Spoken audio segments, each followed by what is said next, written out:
Bobby Likis Car Clinic begins at 6 minutes after the hour.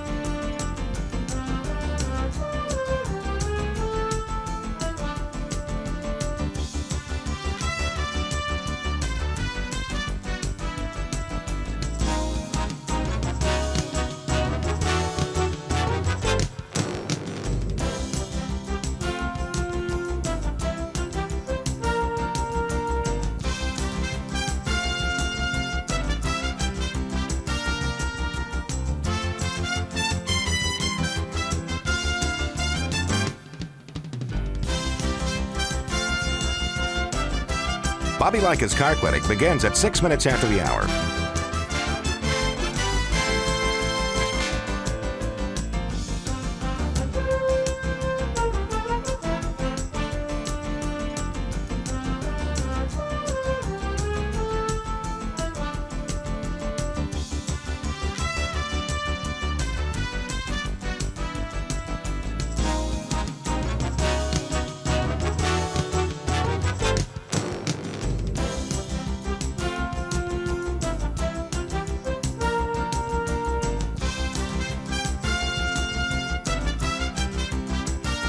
Bobby Likis Car Clinic begins at 6 minutes after the hour.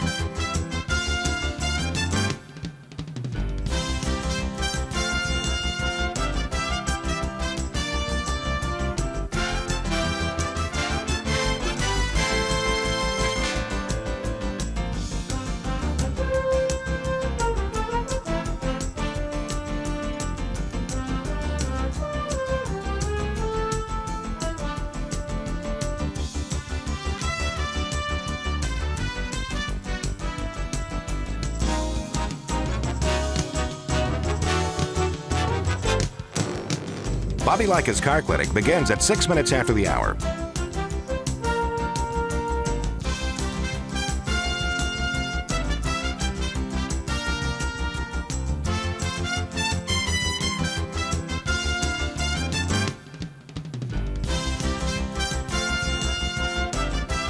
Bobby Likis Car Clinic begins at 6 minutes after the hour.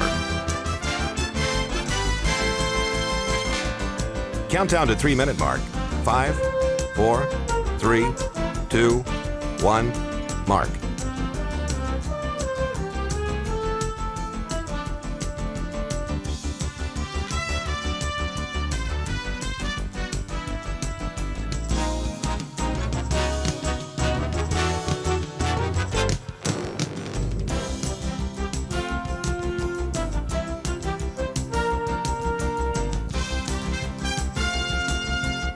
Bobby Likis Car Clinic begins at 6 minutes after the hour.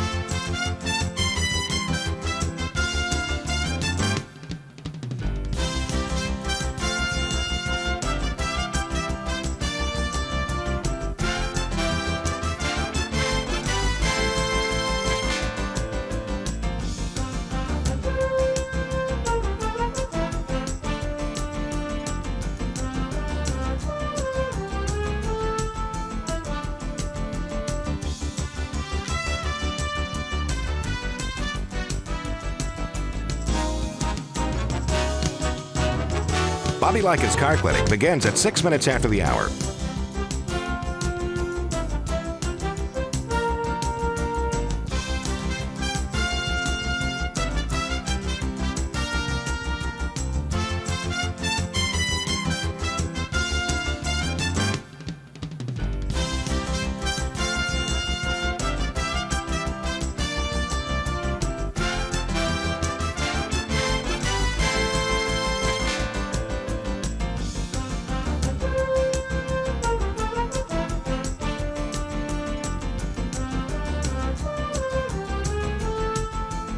Bobby Likis Car Clinic begins at 6 minutes after the hour.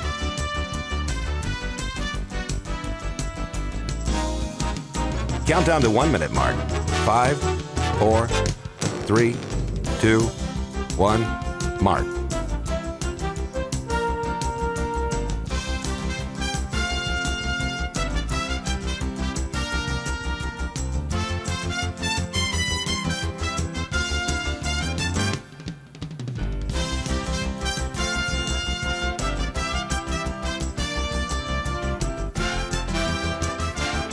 Countdown to 30-second mark.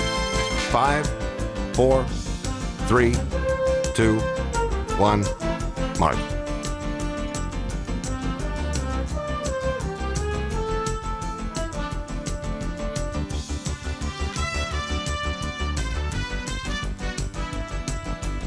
Countdown to 10-second mark. 5, 4, 3, 2, 1, mark.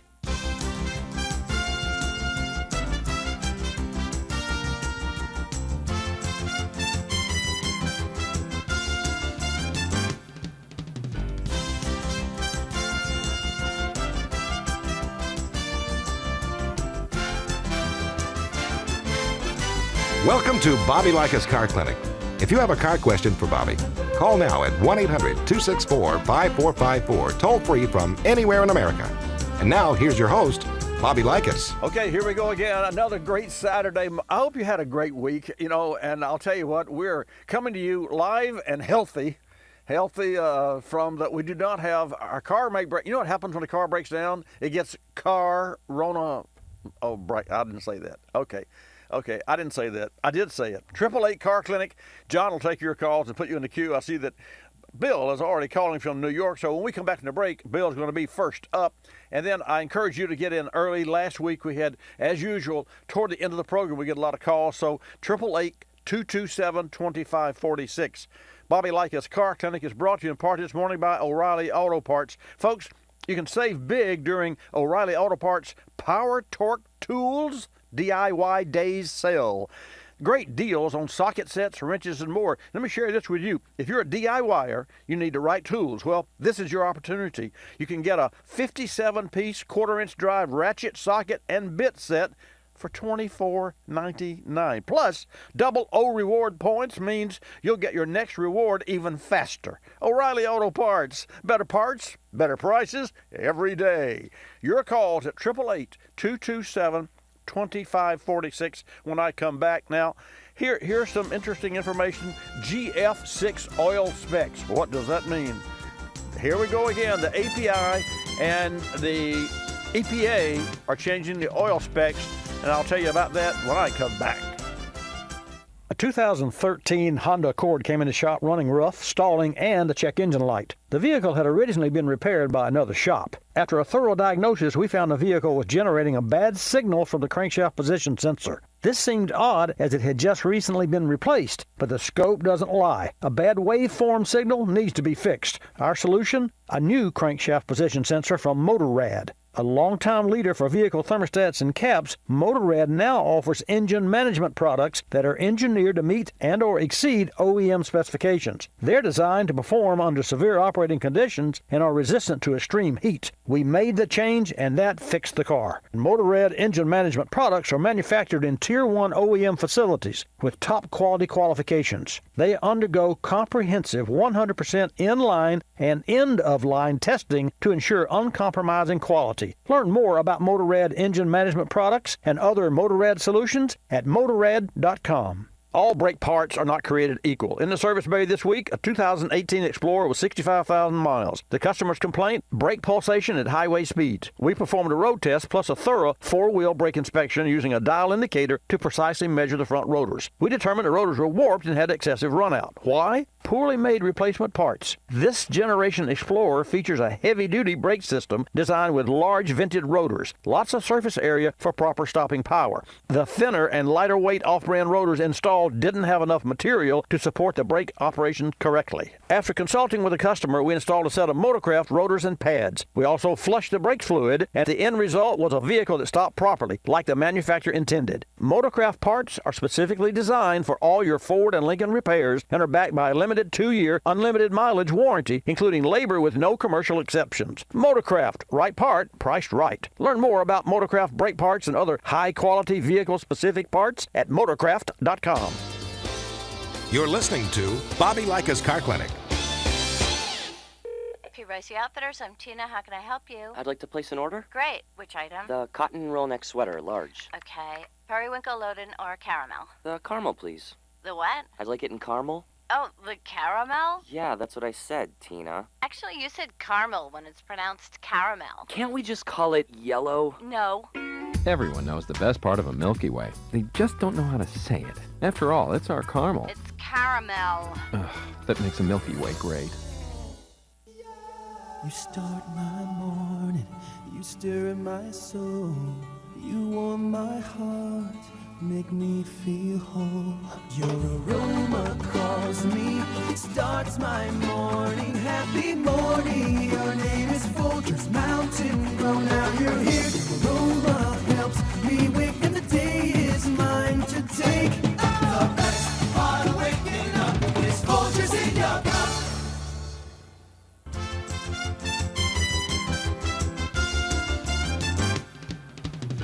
And now back to Bobby Likis Car Clinic and your host, Bobby Likis. Okay, let's get started. Just a couple of words before we get into the calls. And first, we're going to go to Bill, and then we're going to go to Jimmy, New York, and South Carolina. So I would encourage you to get your call in now, 888-227-2546. You may have noticed some of the engine oils that are delivered in the past 3 months might have the International Lubricants Standardization and Approval Committee. That's called LSAC. I mean, ILSAC, I-L-A. Who cares? Well, I mean, it's an acronym. But the bottom line, here's the bottom line, folks. They're making skinnier oil. Now, I was chastised, I guess you could call it chastised, get my mic fixed here, by a caller that says, well, no such thing as skinny and fat oil. Folks, there is. Skinny oil is at 0.20, but now with the new 6 oil, the GF6, they're going to have 0.16 and soon 0.8. What does that mean? It means the thinner the oil, the faster the oil can shimmy through the tight tolerances, and there's the word for it. That's why tight tolerances are the reason that today's engines last so long, because they're not worn out when they're put together. They're closer toleranced, which means the parts run closer together so that when the parts wear, they don't wear out. They just wear a little more freely. The problem with that is you've got to have, with tight tolerances, you got to have thin oil, I call it skinny oil, to shimmy through those tight tolerances. And to that end, if you have a Hemi, you better put the right oil in it. And if you have a Ford, well, any car, you put the right oil. When you go to a fast lube, a fast in and out lube center, you make sure you ask specifically to make sure that the proper viscosity oil year-round, use the same viscosity year-round, is installed in your engine. Okay, let's go to New York. Bill, thank you for holding. Welcome to Bobby Likis Car Clinic. Glad to have you join us.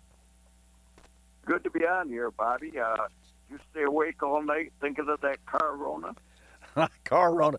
Yeah, I told John this morning with Jonathan, I said, Jonathan, you know what happens when the car breaks down? And he looked at me like, oh, what's coming now? See, what's going to come up? I said, the car Rona virus. And so we thought it was funny, and I know that may not be funny, but by and large, I like the way the world, for the first time, is responding in almost the world, in the unity here. So, when you look at the number of and I don't really want to get into this, deaths, but there are less than 5,000 globally, as I understand, whereas there are 38,000 people a year that actually die from the flu in the U.S. So it's good that we're going to put a stop to this as quickly as possible and do what we have to do.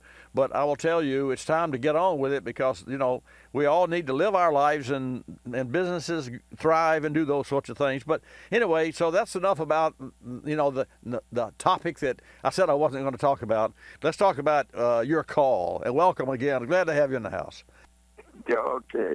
Thanks for taking the call, and stay healthy. Listen, my call had to do with my Ford F-150. I had a 5.3, and I loved it. When I bought my next Ford pickup, I bought the 5-liter. And they said the 5-liter is, it's a better engine. It's stronger. It's faster. And I got to believe it. I love it. The 5-liter has done everything I wanted it to do. It pulls my 8,000-pound charter boat down the road with no trouble whatsoever.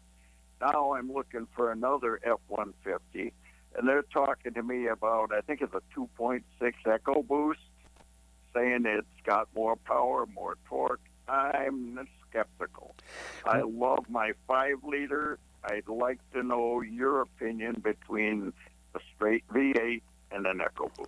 Well, as fate would have it, I had this same conversation a couple of years ago with a gentleman who is a dear, actually he's a brother of a dear friend of mine. Name's Gary Bazemore, and he lives in South Florida, and he had one of those lightning trucks. And it had the V8, with a supercharger, and it's 500, 400 horsepower, whatever it was. And he said, Bobby, he said, I've got 100 and some odd thousand miles on this truck. He said, it's time for me to get another truck. But the EcoBoost 3.5 is the one that, they're touting now. And what do you think about it? And see, for those of us, and Bill, you fit in that category, who are diehard V8, and I love the V8.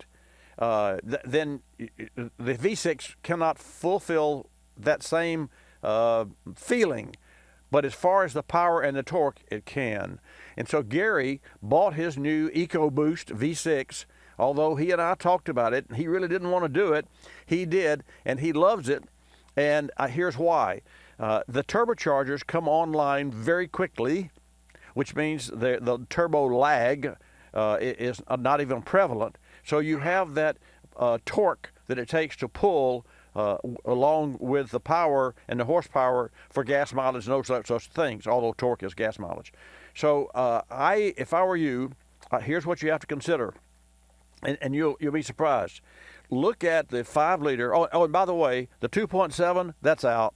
It's 3.5. If you're going to get an EcoBoost and you're coming off the 5-liter V8 and you have that disappointment already in your mindset, you surely cannot buy a 2.7. It's got to be a 3.5. You got to get the V6 that has the most power and the twin turbo, and you will not be disappointed. And the gas mileage has improved. And Bill, here's one thing that's very important: 732 pounds less. An aluminum Ford pickup weighs from 17 on weighs 732 pounds less than its predecessor. So if you got a 16 5-liter and a 17 5-liter, you've just lost in the 17 equal weight to the engine, the transmission, and almost the differential. So so think about it. So, and that's instant mile per gallon. That's the horsepower to weight ratio. So in the big scheme of things, I have nothing but good things to say about the aluminum Ford pickup, and I have nothing but even better things to say about the EcoBoost, because that was my favorite engine, next to the years ago, in the mid-90s, the Cadillac Northstar engine, which still had its issues with porosity and aluminum, but it was a heck of an engine that Detroit supplied, GM, and so I always was and still am a proponent of the Northstar aluminum V8. Of course, you have to update the studs, and there's some updated. There are companies that make those studs and make a stud kit. But so for you, I would say do get the V6, but do get the 3.5 EcoBoost. You will not be dissatisfied. And one last thing, if Ford offers, and it's been a long time since I've built a Ford online, or make sure that you get a trailer towing package if they offer, quote unquote, the trailer towing package. Would you be buying one off the lot, or are you going to order one? Well, I'm not sure yet, Bobby. When I got my 5-liter, I got it with the trailer towing package, and it worked out beautifully for me. Yes, that's right. That's right. And that trailer towing package, Bill, has, as you know, it has, well, I'm not sure what it has today, but historically, a trailer towing package had a larger radiator, a larger alternator, a little bit different gear ratio in the back, and a couple of other things, including the wiring for the towing that was already factory installed. So you want to get this vehicle as complete to fit your needs as possible, so that you don't have to, whatever you want to add, to personalize it. You want to put a topper on it. You want to put, fender skirts, or something like that, or But it comes whole. You know what I mean when I say whole? It comes ready to rock and roll, ready to tow. So that's what I would do. And finally, I've never purchased a new car off of stock. I've always ordered my new car because if I'm going to spend that much money for a new car, I want it to fit my personality and to be the color and the interior, and it'd be a car that I had built. And the only thing better than that would be to go to the factory and watch them put your car together. And and even GM, 5-6 years ago, you were allowed to go to the plant and participate in assembling the engine. Now, how cool is that? Anyway, any questions? That's cool. No, and I want to thank you. A couple of years ago, I called you on synthetic oil for my 454 in my charter boat. And when we tore those engines down, my God, were they clean compared to using regular oil. Yeah, you're right. Unbelievable. It is. It really is. And it's so inexpensive these days. It's just there's no question. And the irony of that, Bill, is we're not about 25 years behind Europe, because in Europe, synthetic oil, more than 50% of all Europeans use synthetic oil during the time that less than 5% of the Americans use synthetic fluid, because it was always, oil change, 1995. Well, you get what you pay for, and of course you proved it. So, hey, thank you so much. Oh, and by the way, when you get your new Ford, call me back, let me know what it is, and make sure that you put at least 3,500 miles on the factory oil before you decide to change it, because you want to give the engine time to break in and wear in using the factory fill. Hey, got a heartbreak coming up. Bill, thank you so much, and get back to me when you get to the other side of your new vehicle. And folks, when I get to the other side of the commercial, I'm coming back to Jimmy and to Bob and to you at AAA Car Clinic. All batteries are not created equally. Don't trust just any battery for your vehicle. An Optima battery has up to 3 times the life of a traditional flooded battery. Optima batteries are constructed with 99.99% pure lead, meaning additional power, quicker recharging, and corrosion resistance. Additionally, each Optima AGM battery is maintenance-free and completely sealed, preventing acid spills. Optima batteries, the ultimate power source. Learn more at OptimaBatteries.com. Using Hest's high-energy solvent technology, Berryman B12 Chem Tool dissolves gum, varnish, and carbon deposits in the fuel system to help restore lost power and peak performance. But don't take our word for it. After his 96 Camry failed emissions, a local mechanic told William he could get back on the road for around $300. He instead opted for a Berryman B12 Chem Tool, and 1 tank of gas later, his vehicle passed. Learn more about Berryman B12 Chem Tool and other great products at BerrymanProducts.com. This car repair spotlight brought to you by O'Reilly Auto Parts. Folks, this week we had an 04 Lexus RX 330 with 170,000 miles in the shop with power steering and cooling system issues. Close inspection found a leaking hose, but the cooling system had multiple issues. Leaking radiator, both upper and lower hoses cracking, and a cooling system badly corroded. We called our local O'Reilly Auto Parts professional, ordered a new radiator, power steering hose, and thermostat. We always replace a thermostat whenever we're repairing a cooling system to ensure the engine's temperature is properly controlled. What our service team really appreciates about the O'Reilly Auto Parts team is they group all of our parts in one batch and deliver them on time. This may seem like a small thing to do, but it helps our technicians complete the job correctly and on time, first time. We also flush the entire cooling system to protect the new radiator and restore life to this older Lexus. This car repair spotlight brought to you by O'Reilly Auto Parts. Better parts, better prices every day. You're listening to Bobby Likis Car Clinic.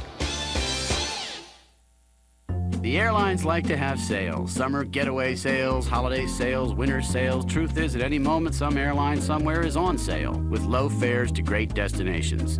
Travelocity knows exactly what's going on, who's on sale, to where, and when, at over 700 airlines worldwide. We even have this nifty feature that lets you look at a calendar so that you can see exactly the days the great fares are available. Travelocity.com. Go virtually anywhere. AOL keyword, travel. Hun, guess my temperature. It's 2 a.m. Go to sleep. Come on, one guess. I'm 98. Higher. Higher at 99. You're getting warmer. Wait, I'm getting warmer. Cold symptoms keeping you from getting a good night's sleep? Get NyQuil, the nighttime sniffling, sneezing, coughing, aching, stuffy head, fever so you can sleep better to feel better medicine. Use as directed. One more guess. 100? Yes. Tell her what she's won, Bob.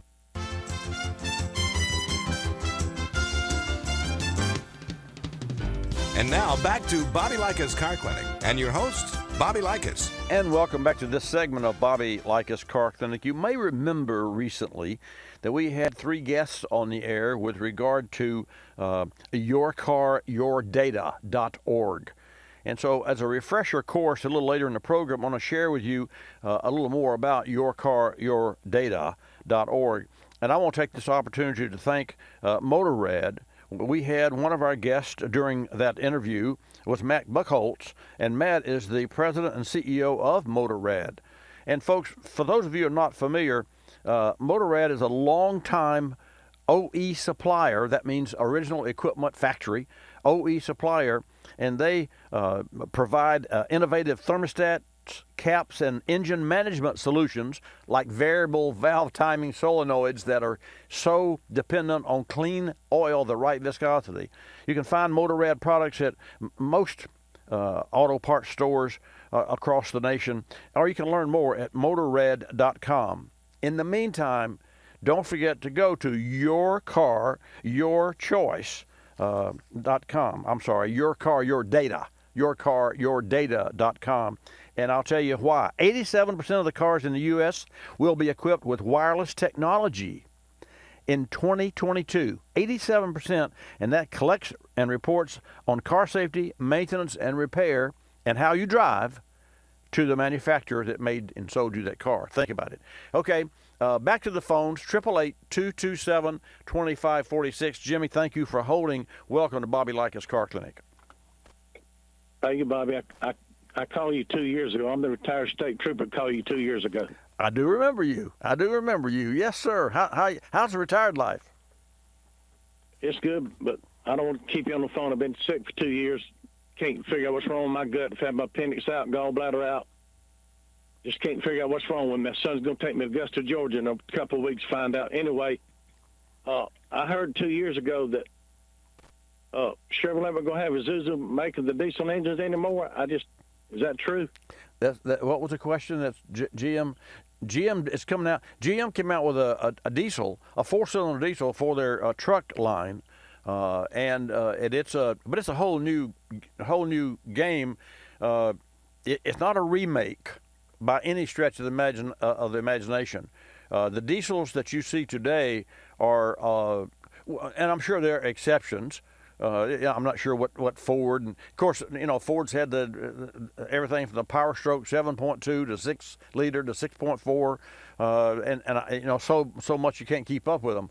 But the fact is, if you're referring to the diesel engine that GM just came out with, that engine is a new engine, and it has all the latest and greatest, and I would have no qualms or no reservations about buying one, if that's your question. I got a 2013 Chevrolet Duramax. I got the Isuzu engine in it. I just wondered how good it was.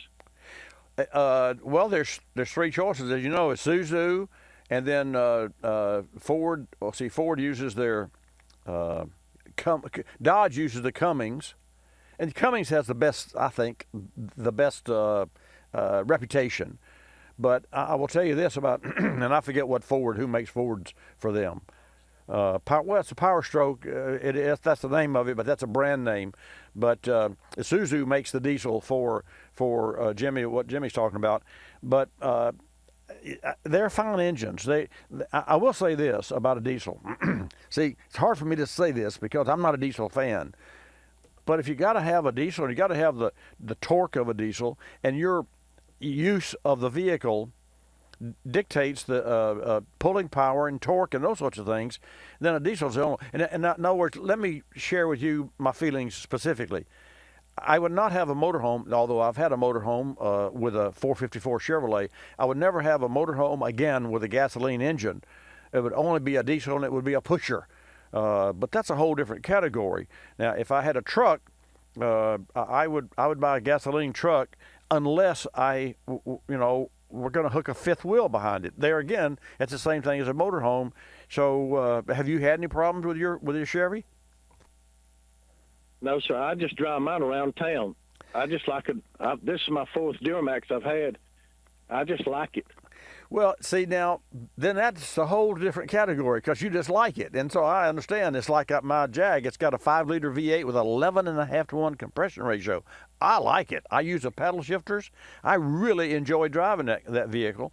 And so when you think about that, because most people want to put together their budget, their use of the vehicle, and whether to buy a slightly used one and and save $5,000 to $10,000, or to buy a new car, or those sorts of things.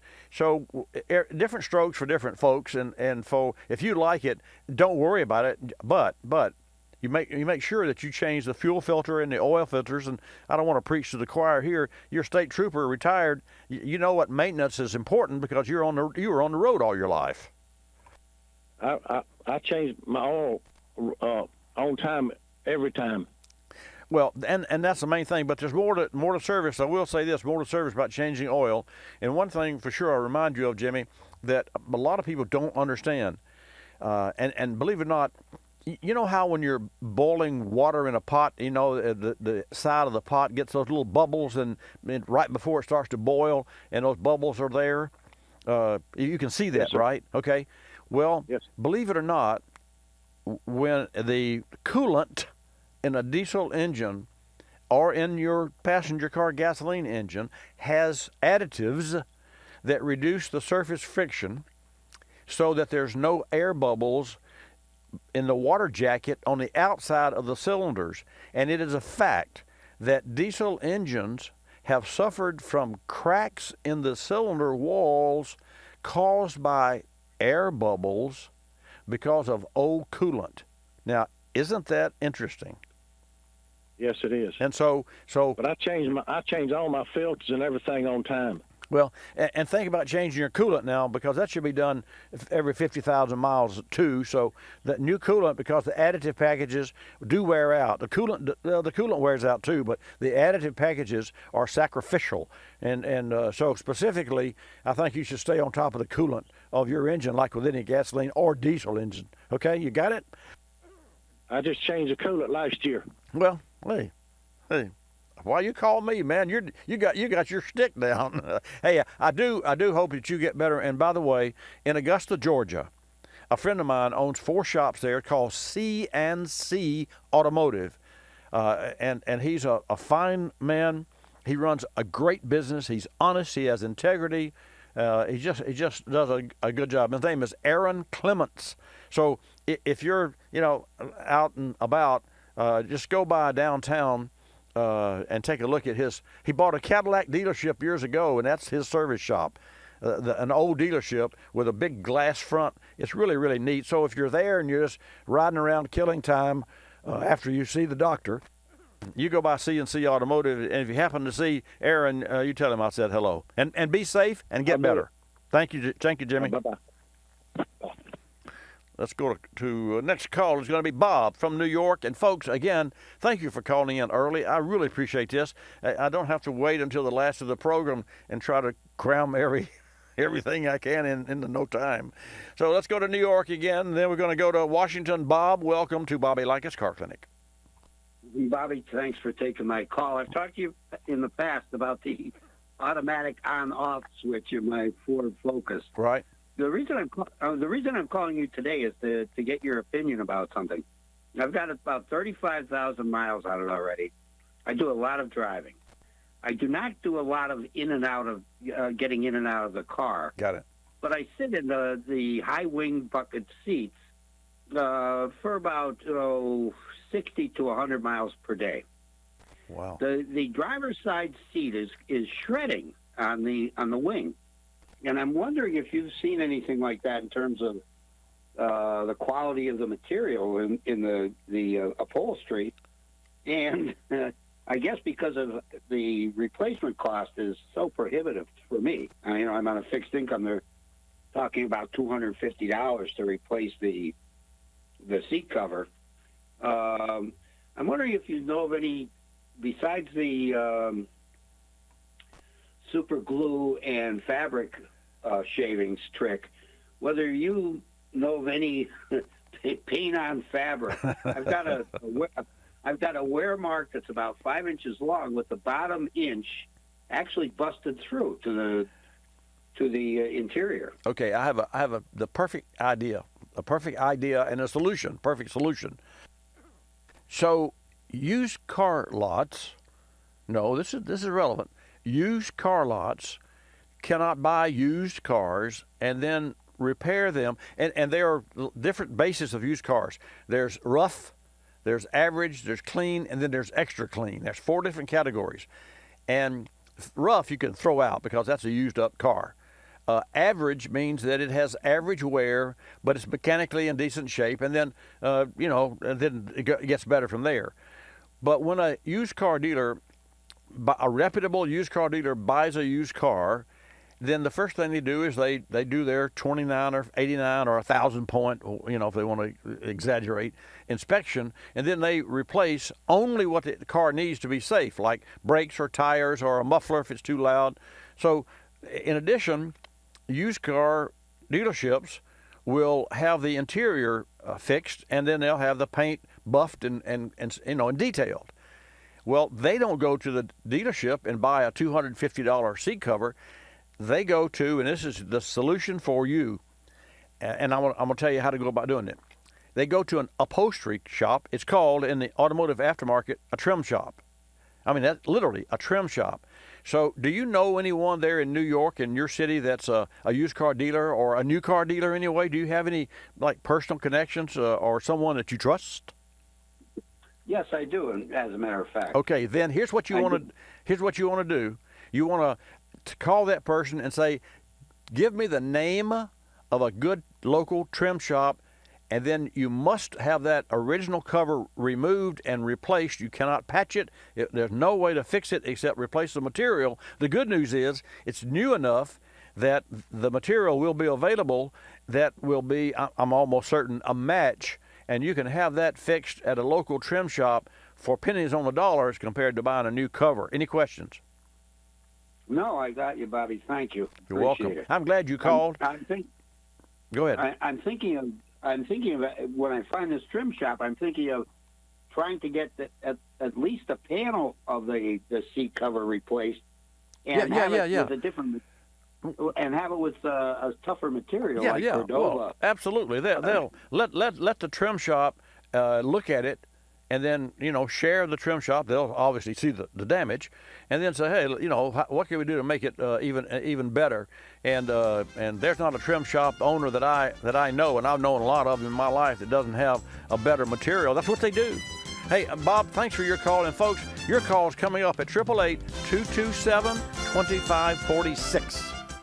With 48 years experience in automotive repair, our service team knows what dirty gasoline does inside an engine. Over time and miles, fuel residue and hot oil vapors create nasty, hardened clusters of carbon that block airflow into cylinders, collect on valves, and build up inside combustion chambers, causing hard starting, rough idle, sluggish engine performance, and bad gas mileage. Solution? Berryman B60 High Mileage Fuel System Rejuvenator. B60 cleans the entire fuel system of all high-mileage gas-powered vehicles with powerful detergents and HEST solvents. That's high-energy solvent technology at work. B60 gives you one-tank cleanup of fuel injectors, intake valves, and combustion chambers. Restore lost power, reduce rough idle, improve fuel economy, and enjoy your drive again. Berryman B60 High-Mileage Fuel System Rejuvenator is the only fuel system cleaner with HEST solvents.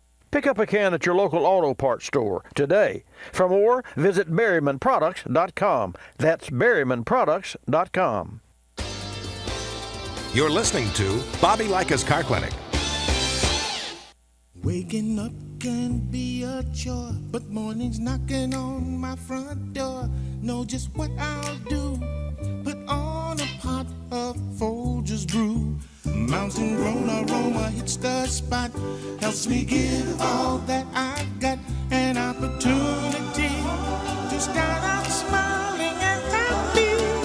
The best part of waking up is Folgers in your cup.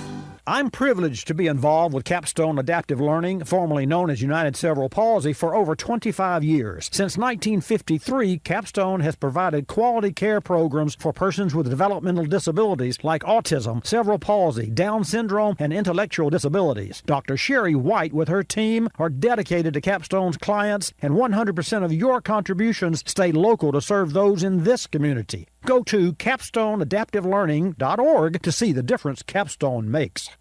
Technology moves at the speed of innovation, and today, that's lightning fast. So when you get your hands on the latest tech, don't forget to do the right thing with your old devices. Recycle them.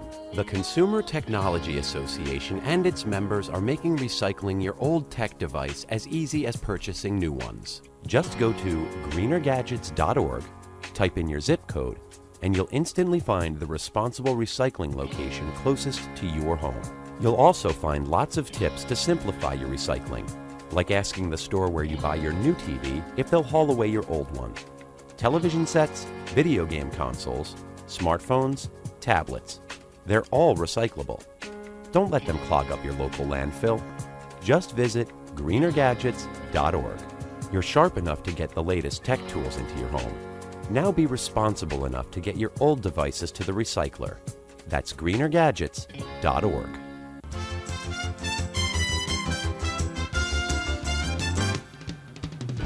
And now back to Bobby Likis Car Clinic and your host, Bobby Likis. Thank you, folks, for tuning in to Bobby Likis Car Clinic this morning. It's just, I really enjoy our time together. From 10 till noon every Saturday, Eastern time, you can tune in on your local AM and or FM radio stations, or you can go to watchbobbylive.com, watchbobbylive.com, and tune into the video cast, which is the same program, except you can see into the studio, and I'll wave at you if that means anything. I shared you, and iTunes also. You can download a podcast at iTunes, or you can go to our website at Car Clinic Network .com/library podcast, and you'll see it there. I mentioned this, then we're going to go right directly to Washington. 87 by 2022, that's just around the corner. 87% of the cars in the U.S. will be equipped with wireless technology that collects and reports on car safety, maintenance, and repair. What does that mean to you? It means how you drive, how you stop, how you go, the condition of the engine, the temperature of the engine. All that is wirelessly transmitted to the car maker. And it means that when you buy the new car, whether you know it or not, you're automatically agreed that the car maker can sell that information to third party. That's something you should know about. It's your car, it's your data. Or is it? Think about it. 71% of consumers believe car owners have access to their car data. That's wrong. They don't. 88% of consumers think that car owners should be able to control who sees their car data. Well, duh. I'm 100% on board with that.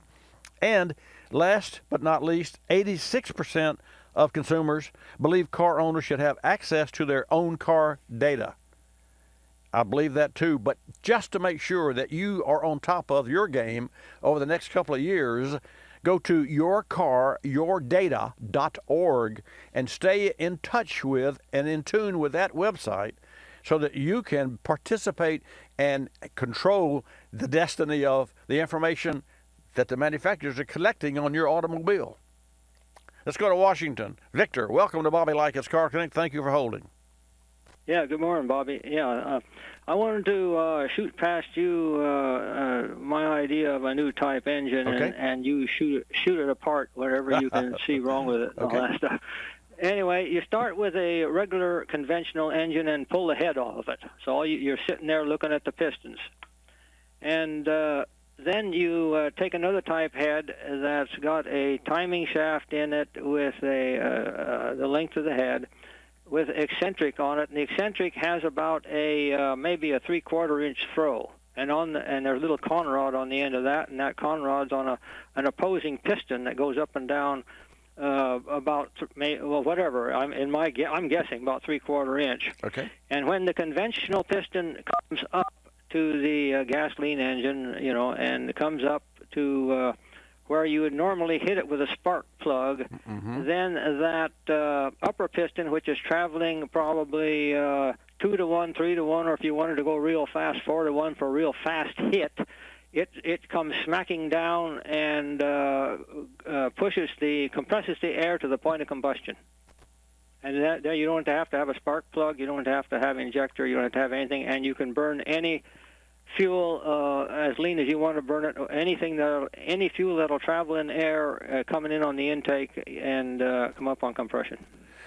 Well, for your information, that engine already exists. It's HCCI. So without going into a lot of detail, during this week, you need to Google HCCI, and it's an engine. And folks, here's what Victor's talking about, and here's the pros and cons. Most of the pros about super lean burning engines.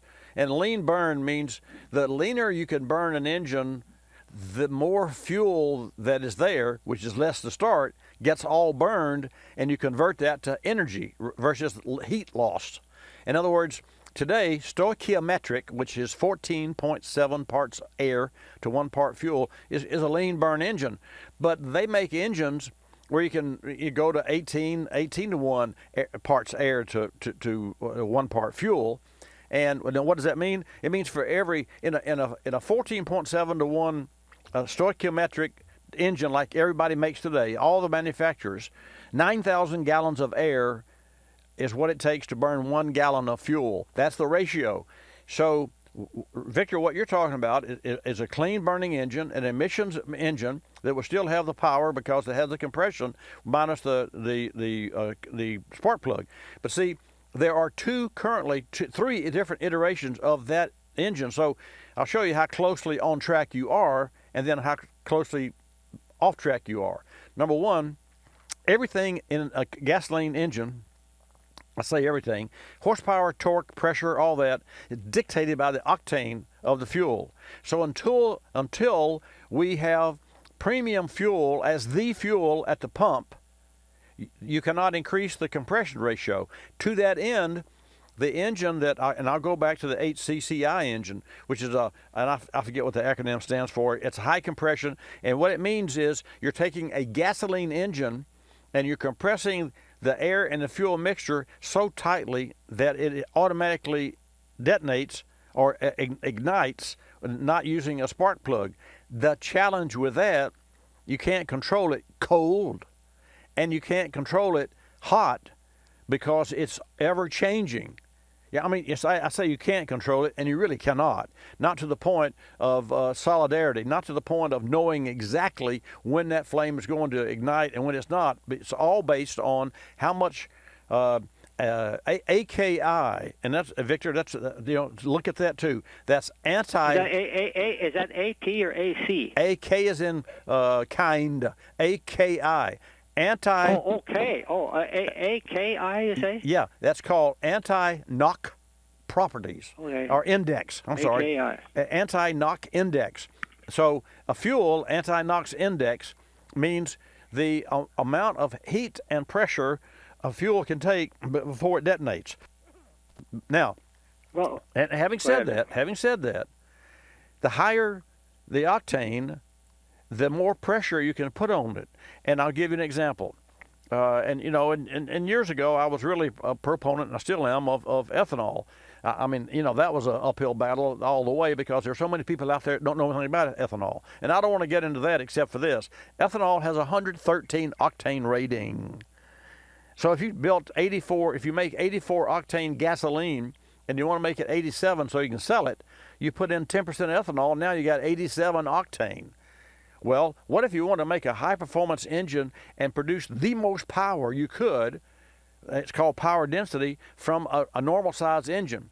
Now, if you want to grunt power, you could build the huge diesel engine that's used to pump water for dams, but it doesn't weigh but 30 tons. So I'm not talking about that. I'm talking about the smaller the engine, like Ford's EcoBoost.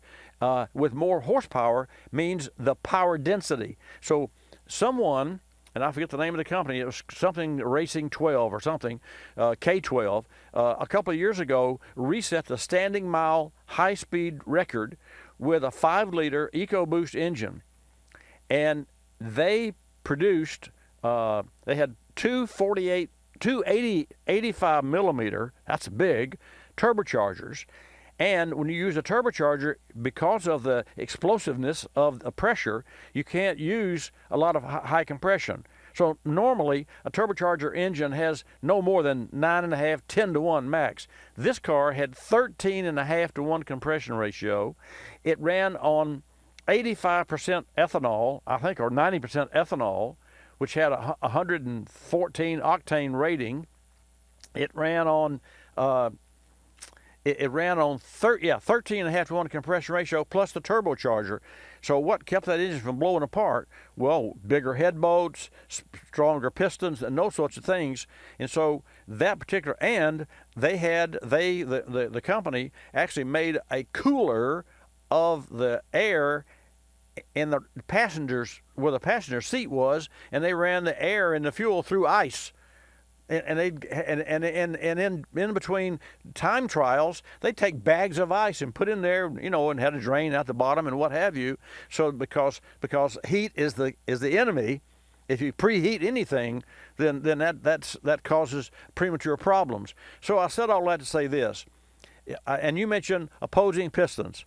So if you remember, recently I mentioned to you OPOC, opposing pistons, opposing cylinders.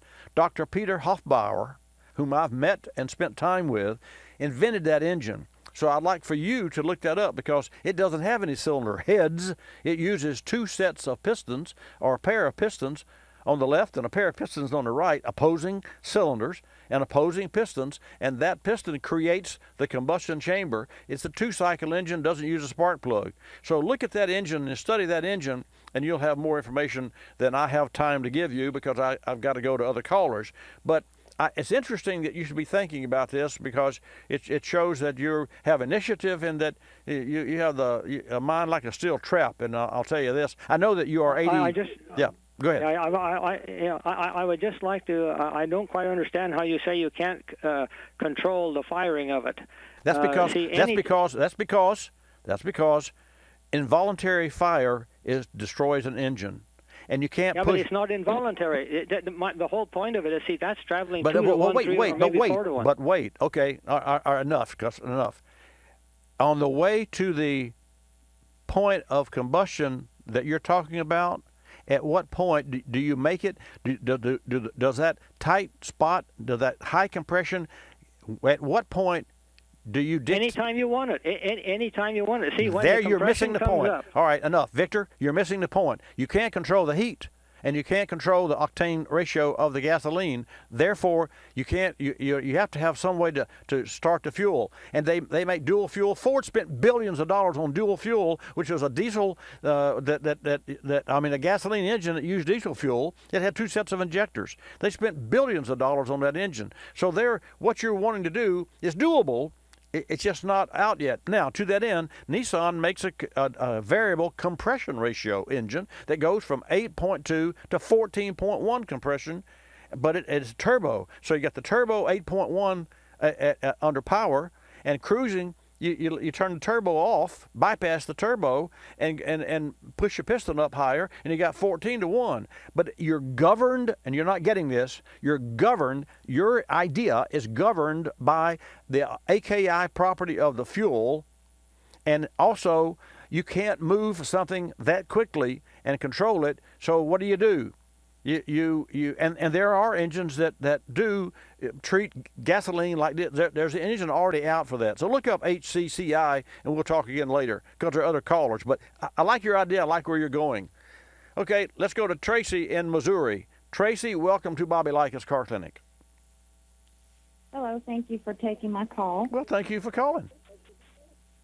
I have a Ford Escape 2008, and it's giving me a readout on the dash that says 10% oil life, so I had the oil changed, and that readout has steadily gone down over the last week from 4 to 3 to 2. Right. It's the 2.3 liter engine. Okay, all right. Here's. Let me share this with you, and if you would turn your radio down. But let me share this with you, Tracy. Give her a minute to turn her radio down. There you go. Okay, so here's the trick. That oil percentage readout is not connected to the oil. The oil life indicator is not connected to the oil. When when the manufacturers came out with that procedure, that option, that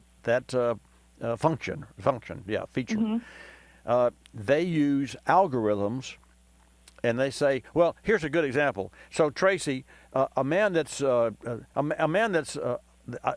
person that's 75 years old in bad health is more susceptible to coronavirus to die than a 35-year-old, okay? How do we know that? Well, we know that by history and what have you.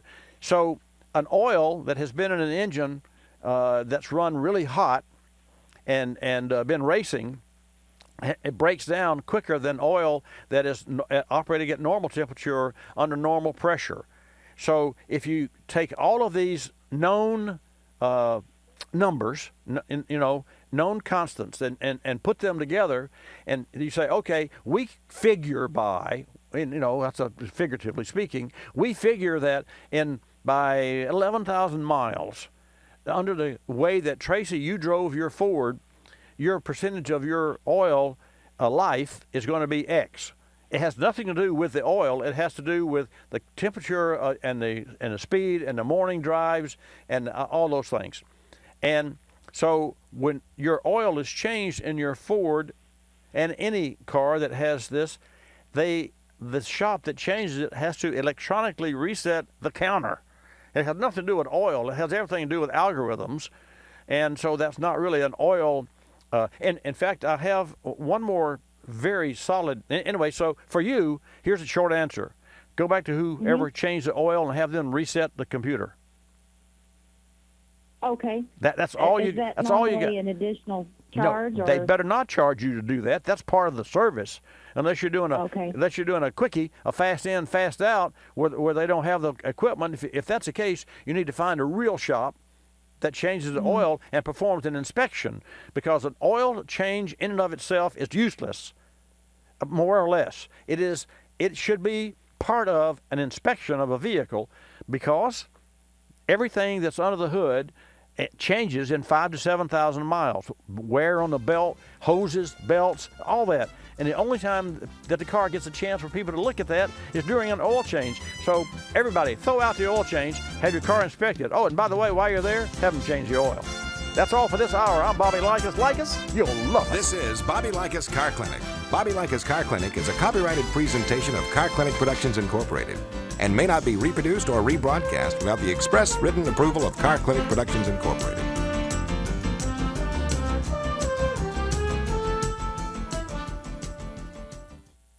Folks, there are a lot of things going on behind the scenes in a repair shop beyond diagnosing cars. Sometimes technicians get caught up in a repair that just keeps needing more. Recently, an 05 Saturn came in the shop. A 15-year-old car, 150,000 miles. Our young customer was dealing with a coolant leak, a slow, steady drip on the engine area on the driver's side. After a cooling system pressure test, we determined the lower radiator hose was leaking. We replaced the lower hose, topped off the system, and parked the vehicle. All good. Upon prepping for pickup the next day, you can imagine our disappointment to see coolant leaking from the right side of the radiator. A $500 repair. Our solution? A bottle of K-Seal, which can cost under $20. K-Seal features ceramic technology and is designed to repair leaks without clogging. One bottle completely solved the problem, sealed the leak within 10 minutes. K-Seal is available at fine retailers everywhere, like Napa Auto Parts. So when you have a cooling system that has a leak, don't just seal it, K-Seal it. For more information, go to kseal.com.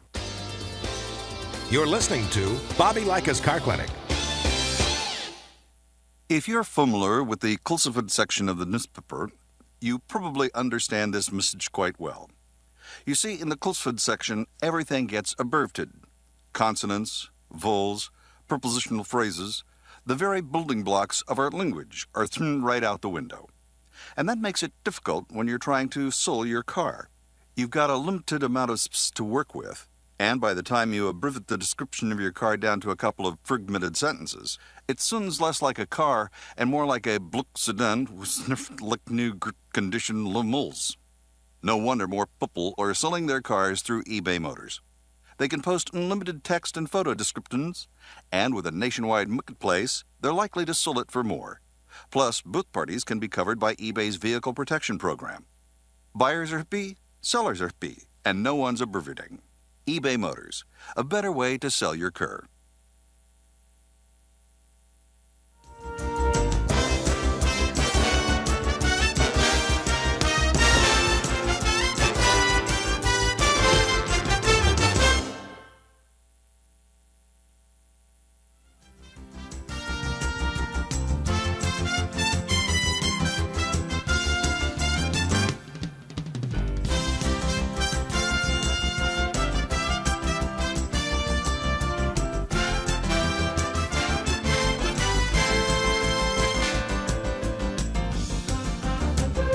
Bobby Likis Car Clinic begins at 6 minutes after the hour.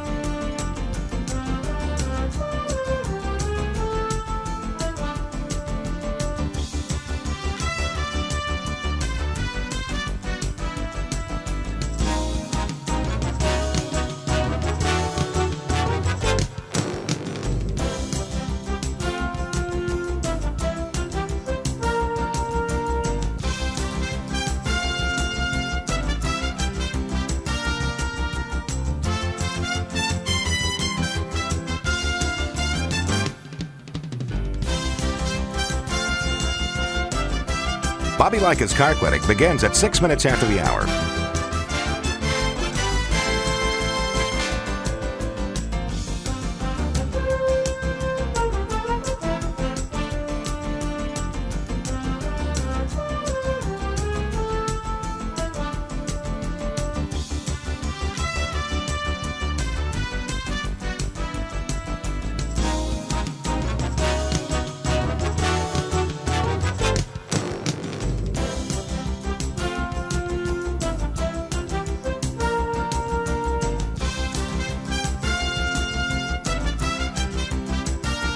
Bobby Likis Car Clinic begins at 6 minutes after the hour.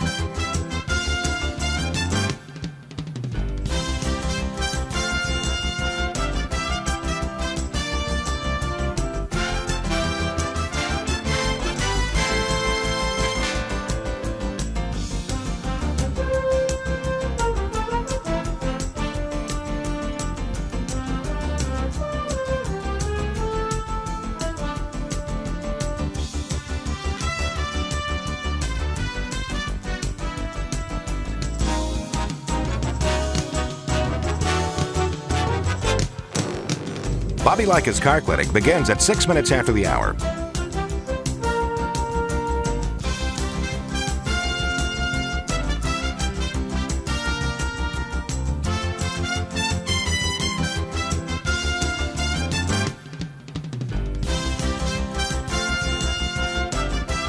Bobby Likis Car Clinic begins at 6 minutes after the hour. Countdown to 3-minute mark. 5, 4, 3, 2, 1, mark.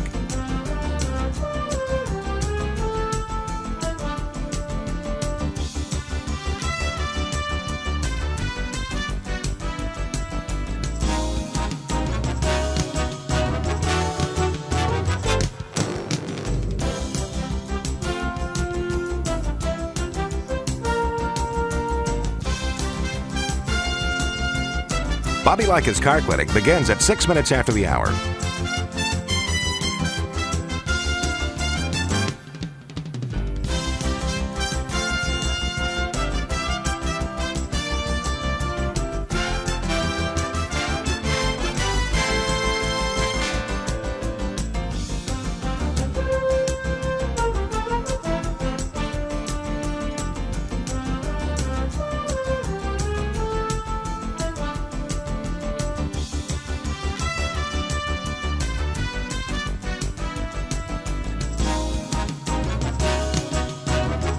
Bobby Likis Car Clinic begins at 6 minutes after the hour.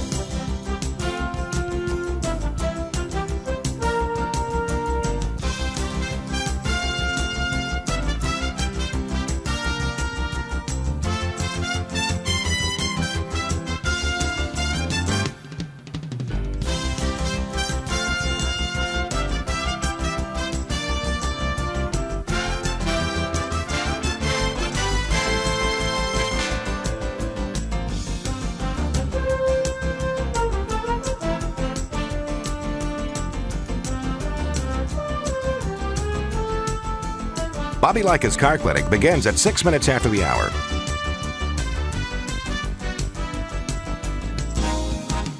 Countdown to 1 minute mark. 5, 4, 3, 2, 1, mark.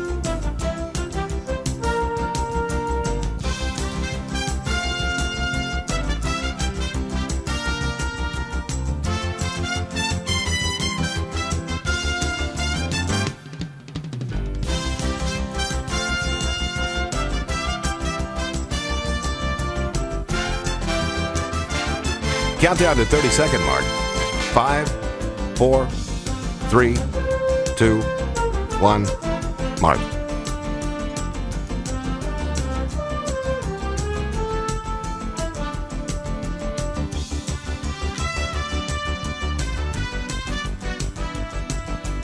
Countdown to 10-second mark. 5, 4, 3, 2, 1, mark.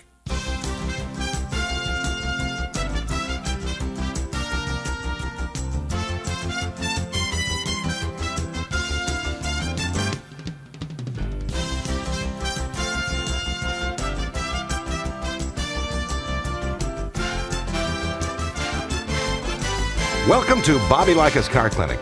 If you have a car question for Bobby, call now at 1-800-264-5454, toll free from anywhere in America.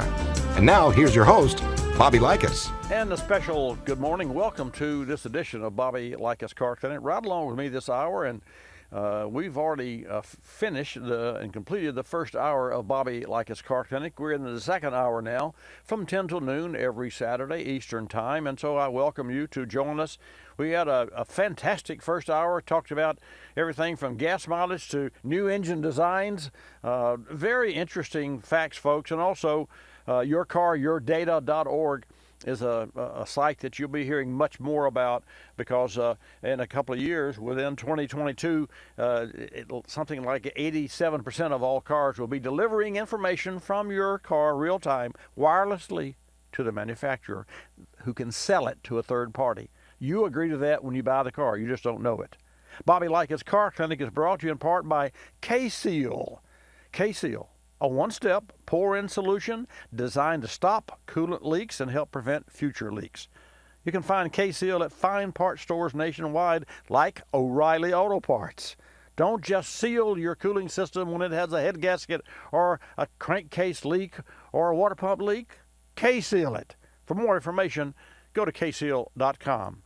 And for much more information, stay tuned to Bobby Likis Car Clinic and call with your questions at 888-227-2546. When I come back, we'll go to George and talk about his 13 Elantra that won't start. We'll see what happens. Coolant leaks can be expensive, with repairs costing a few $1,000s or more. And these problems often hit vehicles late in life when they may be only worth a few $1,000s. There is an alternative. K-Seal is a pour-in solution designed to stop leaks and help prevent future leaks. Older sealers use sodium silicate, which has a tendency to clog the system. K-Seal features ceramic technology that's designed to repair the leak without clogging. Learn more about K-Seal at kseal.com. Don't just seal it, K-Seal it. O'Reilly. It's O-Rewards Bonus Points Month at O'Reilly Auto Parts. Earn double points on all sale items like wiper blades, motor oil, tools, and more. Are your wiper blades streaking, shattering, or skipping? Save $8 per pair on Bosch Icon wiper blades, plus earn double O-Rewards points. O'Reilly Auto Parts. Better parts, better prices every day. O'Reilly Auto Parts. You've heard me talk about Motorrad's leading the way with automotive thermostats, fuel, oil, and coolant caps. Now, Motorrad's using their expertise in Tier 1 OEM facilities to deliver advanced engine management solutions. Products like camshaft and crankshaft sensors, ignition coils, mass airflow sensors, even variable valve timing solenoids. And Motorrad's aftermarket products are designed and manufactured to meet or exceed original equipment specifications. Learn more about Motorrad products and industry-leading application coverage at Motorrad.com. Did you just look down at your phone? You did it again, didn't you? You know, you're flying down the road in a 3-ton hunk of steel, and a text takes your eyes off the road for an average of 5 seconds. At 55 miles per hour, that's long enough to travel the length of a football field and cause some serious damage. Turn it off. Trust me, whatever it is, you'll live. Learn more at StopTextsStopWrecks.org. Brought to you by the Ad Council and the National Highway Traffic Safety Administration. You're listening to Bobby Likis Car Clinic. You start my morning, you stir in my soul, you warm my heart, make me feel whole. Your aroma calls me, starts my morning, happy morning. Your name is Folgers Mountain Grow. Now you're here, your aroma helps me wake, and the day is mine to take. The best part of waking up is Folgers in your cup. When you purchase the latest TV, tablet, or smartphone, don't forget to do the right thing with your old ones. Recycle them. The Consumer Technology Association and its members are making recycling your old devices as easy as buying new ones. Just go to greenergadgets.org, type in your zip code, and you'll instantly find the recycling location closest to your home. You'll also find recycling tips, like asking the store where you buy your new TV if they'll haul away your old one. Don't let your old tech tools clog your local landfill. Just visit greenergadgets.org.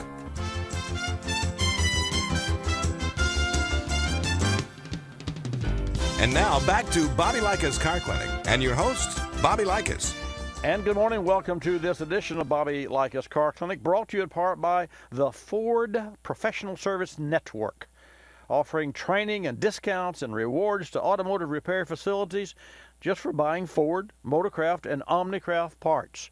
For more information, go to fordparts.com. Take a call from George, and actually in the state of Florida. George, welcome to Bobby Likis Car Clinic. Thank you for holding. Yeah, Bob, thank you so much for taking my call, and don't you dare retire. We need you. I'm not going anywhere. I'm right here for you, man. What can I do for you today?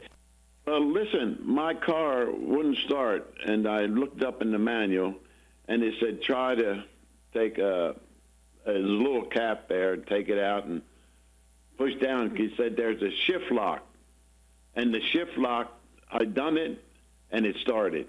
And it's done it about 3 times now, and I don't know what to do. I was thinking about just putting something down there and keep it down there forever. Well, you need to take it into a service shop, because what you're talking about is an electric solenoid, and you're manually helping that electric solenoid, and the electric solenoid is either defective or going bad.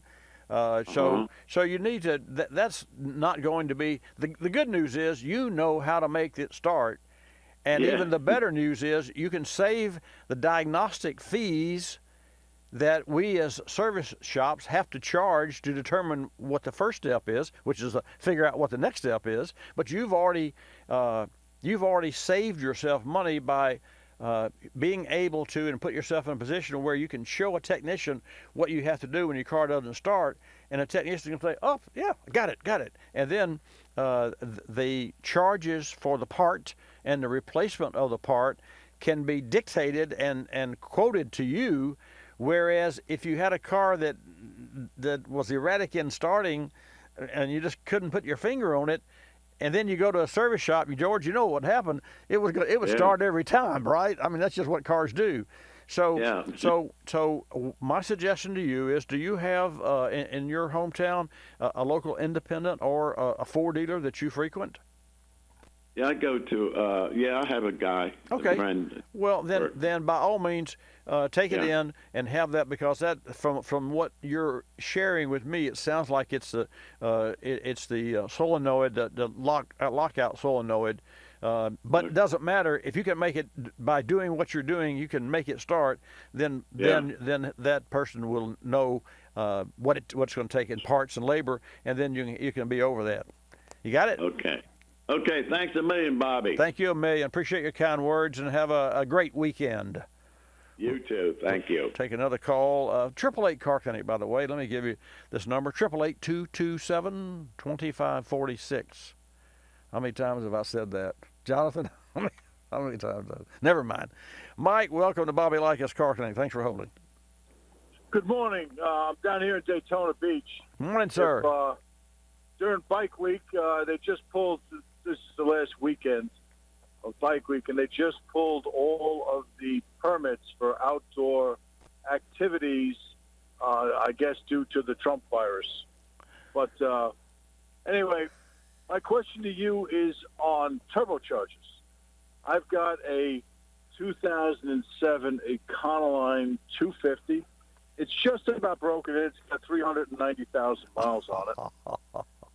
And I'm thinking about replacing it. I'm going to keep it for a little while longer because I want to see how many miles I can get out of it. Actually, now it's more of a joke. Yeah, yeah. Well, now, Mike, let me ask you. So your question to me is to replace what? The engine or the turbocharger? Well, no. My question: I'm going to replace the vehicle. Okay, all right. And I, I'm old school. Back in the day, there was an old saying: "There's no replacement for displacement." Yeah. And I've always had V8s in my trucks, and I'm kind of, and I always buy more than I need because that's why I get 400,000 miles out of them. I'm not, taxing the motor. Right. I got you. Yeah, sure.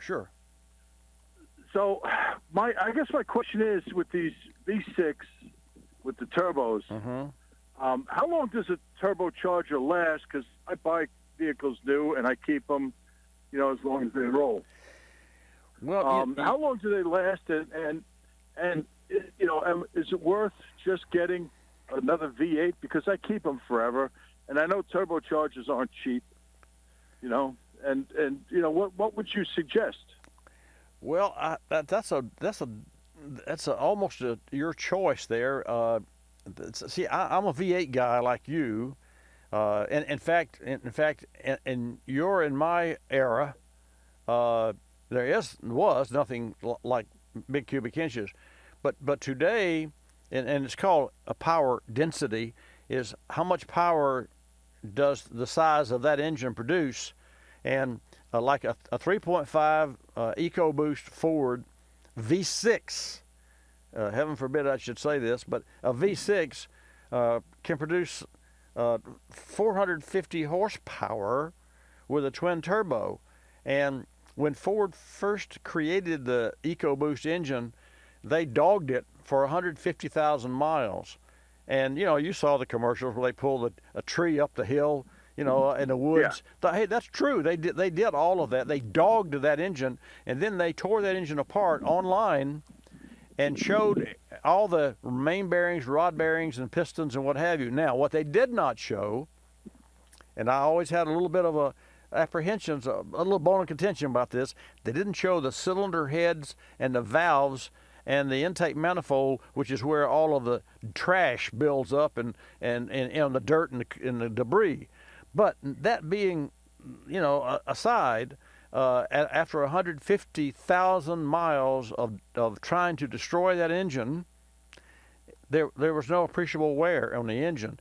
So from a standpoint, and Mike, from our childhood or early engine days, we know that a four-cylinder engine, because it has to work so hard to run its little legs all the time, it'd be like me jogging with a 7-foot basketball player. I mean, I'm pedaling. I'm 5'7.5". I'll be pedaling hard as I could and just blown out. And he'd look over at me and say, "Hey, what's wrong with you?" Because every step he takes, I got to take 2.5.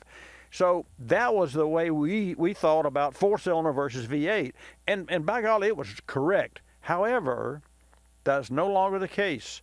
Now, the V6 engines and the turbos, because of the cooling and the methodology that manufacturers are using to cool turbos, turbo replacement is on the decline, while 80% of all cars over the next 3 or 4 years will be turbocharged. So there are more turbochargers hitting the market. And I say this because the only turbocharger that I know that we replaced in a year has been on a Chevrolet. And that turbocharger, I swear, is the size of a silver dollar. I don't even know how it worked, but it was so small. But The engine, it was actually a used engine that we put in a customer's car because the car wasn't worth, it saved money. So we put a used engine, and then about 6 weeks later, the power was gone, and we had to put a turbocharger on it. And it was amazing at the power that the turbocharger, even as small as it is, provided this little 4-cylinder Chevy engine. Having said that, I have no reservations at all about recommending a 3.5 EcoBoost Ford, if you're going to buy a Ford V6, Yeah. and I don't have a lot of respect for the modular engine that Ford came out with, which was the 5.4 and the 4.6 and what have you. But I'm sure that the 2020 version is going to be a much better engine. They had trouble with spark plugs breaking off in the 07s and 8s and 9s. With a 3-valve, so the Ford really made a lot of mistakes on that end. And then the Ford diesel, I'm also anti-diesel for Ford because Ford's emissions controls create so much coke and carbon buildup that it damages the upper half of the engine. Now you say, well, that's maintenance, but hey, when the manufacturer makes a diesel, the particulate matter, like the filters and the exhaust, all has to meet federal mandates. So in a diesel case, that's pretty bad. I mean, really, what the the devices they have to put on diesels to make them pass and stay past emissions is really a sophisticated. So that turns me away from the diesel product. Where I would really study. Here's what I'll do because we got a break. I would look online at the torque specs of a 3.5 EcoBoost engine and the MPG.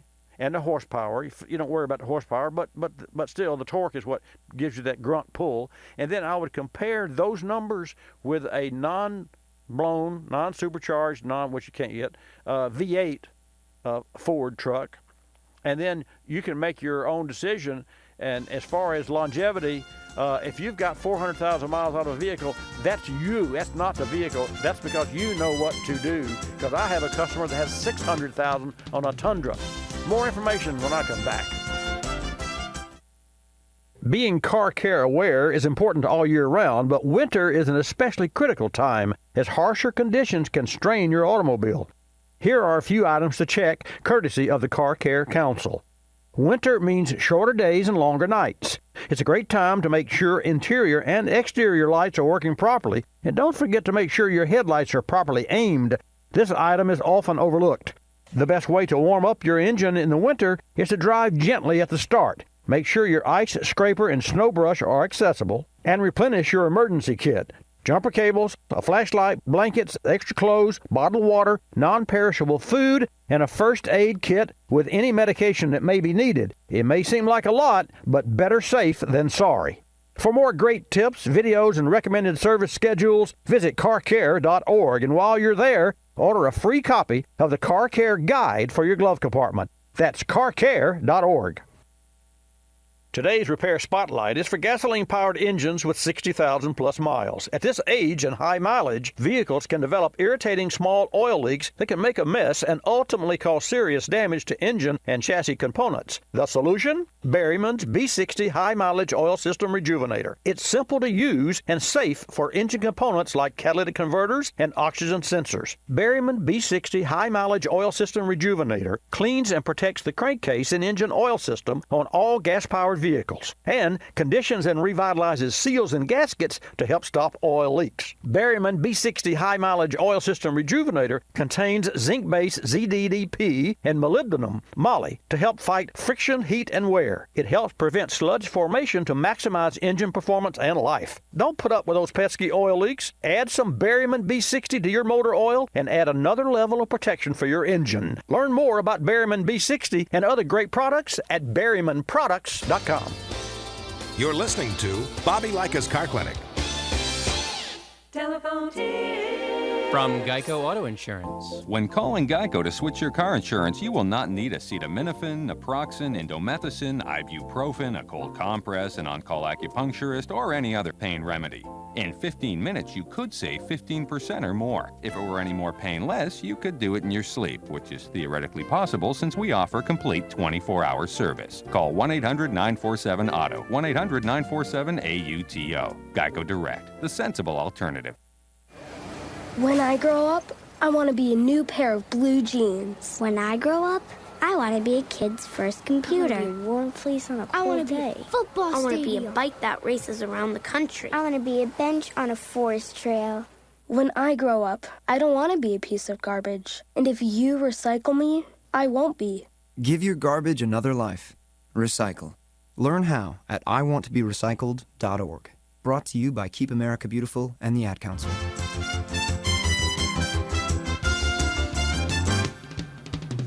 And now back to Bobby Likis Car Clinic and your host, Bobby Likis. Okay, let's get started with this segment of Bobby Likis Car Clinic, brought to you in part by Grundy Insurance. You can protect your prized collector car the right way with, and get this folks, Grundy Agreed Value Insurance. Grundy was the originator and is the originator of Agreed Value. It gives you 100% of the value of your car in the event of a total loss. You can learn more at Grundy.com, Grundy, Grundy.com. And to that end, I have personal connections with Grundy because I have a classic Porsche, a 1980 model Weissach, and only 408 were made. And recently, I have prepared it to sell. I've owned it for 35 years, and I have now tortured myself and twisted my arm, and I am going to sell it. So in the meantime, I thought I would get it ready to sell, and I have been doing that for about 6 months now, or 7 months, maybe 8 months. And most recently, I had a ceramic coating put on the paint. Don't ask me what it is. It's oxide, 3 different oxides. Kyle Messick at Vital Car Care here locally performed magic on the exterior, which I thought was as good as it would get, and it's not. It was beautiful. It still is. Just absolutely outstanding. And we just performed a photo shoot through Kyle's guidance and suggestion. I contracted Richard Campbell, who was an independent professional photographer, and he took, I don't know how many pictures, but we just codified and finished 152 professional pictures of this car, and it is drop dead gorgeous. Anyway, it's a classic car worth a lot of money, and I'm glad that there's a Grundy so I can have an agreed value to my classic Porsche, because I know that it's worth more money today than it was yesterday, the day before, and next year, and will be. Classic cars are on the rise. So enough about that. Let's go to Randy. Randy, welcome to Bobby Likis Car Clinic. Thank you for holding. Hey, Bobby, thanks for taking my call. My pleasure. I have a question about wheelbase. I was driving a 2014 Toyota Tundra cross country towing a 24-foot enclosed trailer. And I got up in North Dakota, and I hit a section of pavement where it was concrete, and it was laid out in sections and had joints in it. Right. And when I got up to 65 or so miles an hour, I got a harmonic bouncing, humping in the car. Right. The truck it was almost undrivable because it was bouncing so much. Right. And I was wondering, it didn't happen without the trailer. And I was wondering if automotive engineers and TSB people get together and decide on wheelbase and seam spacing on concrete roads. Well, I would. That's a great question, and I'm with you 100%. Number one, I can assure you. Well, I can't assure you because I don't have any way of knowing this. But you're asking my opinion. So my opinion is that the states that lay down concrete and the seams are not about the automobiles or the traffic. They're about the length span of concrete that will you can lay down before cracks occur. Like a driveway. My driveway that we just replaced in my home last December was cracked, and 98% of all driveways in my neighborhood are cracked because concrete cracks. And so there's a limit to the span before you have to have an expansion joint, because it's about heat and contraction, expansion contraction. So to that end, number one, no, they're not tongue and hand in glove there, or there's no collaboration between automobile manufacturers and highway makers. And I know exactly what you're talking about, because here in my hometown in Pensacola, the Bay Bridge has that function, and also a lot. You can see a lot of cars, especially ones that have bad shock absorbers. They go across and go, ding, ding. They look like a bouncing animal, and so much so that when you see one, I back off, because you say, well, that person's going to lose control of that vehicle. Now, having said that, the fact that this happens when you're towing tells me that you have an odd circumstance, because you've got the wheelbase of the truck, and then you got the trailer wheelbase, and the distance between the rear tires of your truck and the front tires of whatever it is that you're towing obviously happens to fall within an unfriendly circumstance with regard to the bouncing. So I don't think there's anything you could do about that, except they make tongue devices where that. Well, let me ask, what are you towing? What kind of vehicle are you towing? It was a 24-foot box trailer with I had a '63 Corvette and 2 Softails in the back. Okay, so does the trailer? What's the tongue load of the trailer? It was right around 3,200 pounds. Well, no, the tongue load. It was load. pretty light. Tongue load, not 3,200 pounds, not 3,000 pounds. Well, most of the weight was on the dual axle, so the trailer. Do you use? No idea. Yeah, okay, you don't have any. Okay, because the tongue weight is normally 250 to 300 pounds is adequate. 500 pounds, of course, with a dually, that's a different animal. Having said that, do you use a torque bar on the trailer? No. Well, no. That's what I would suggest that you do. And the torque bar. Okay. You know what a torque bar does? It throws more load toward the front of the tow vehicle. Okay.